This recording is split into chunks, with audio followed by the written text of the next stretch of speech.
భద్రత వైఫల్యం నిజమే, అఖిలపక్ష సమావేశంలో అమిత్ షా అంగీకారం. మరి భద్రత వైఫల్యం నిజమే అని కేంద్ర హోంశాఖ మంత్రి గారు అమిత్ షా గారు ఒప్పుకున్నప్పుడు, నువ్వు చేతగాని కేంద్ర మంత్రివని నీకే తెలిసినప్పుడు రాజీనామా చేసి అక్కడ టేబుల్ మీద పెట్టి వెళ్ళిపోరాదు? ఇద్దరు వృద్ధ జాంబుకాలే వీళ్ళు, ఒక ఆయనకు 70 పైన, ఒక ఆయనకు 70 పైన. వీళ్ళు మన లీడర్లు, వీళ్ళు మన దేశానికి భద్రత కాస్తారు. లీడర్ అంటే ఎట్లుండాలి దేశానికి? ఉక్రెయిన్కు ఉన్నాడు చూడు, ఆయన జెలెన్స్కీ ఎంగేజ్లో ఉన్నాడు. ఆయనే తుపాకీ పట్టుకొని రంగంలోకి దూకిండు. ఉక్రెయిన్ రష్యా యుద్ధం వచ్చినప్పుడు జెలెన్స్కీనే దునికిండు రంగంలోకి. గట్లుండాలి. వీళ్ళు ఎట్లున్నారు?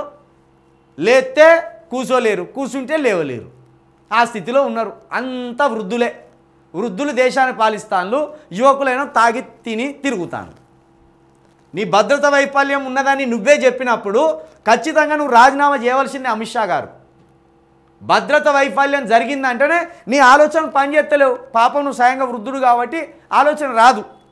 ఆరోగ్య రీత్యా కావచ్చు, లేకపోతే నీ శరీర రీత్యా కావచ్చు, అలసటగానే ఉంటావు. అలసటగా ఉన్నప్పుడు నీకు ఆలోచన రాదు. ఆలోచన రానప్పుడు ఎవడు దేశంలోకి చొరబడుతున్నాడో, ఎవడు తుపాకులు వేసుకొచ్చుకొని మా సామాన్యుల ప్రజలు చంపుతున్నారో నీకు సోయి ఉండదు. కాబట్టి నువ్వు రాజీనామా చేయవలసిందే, నువ్వు అవసరం లేదు.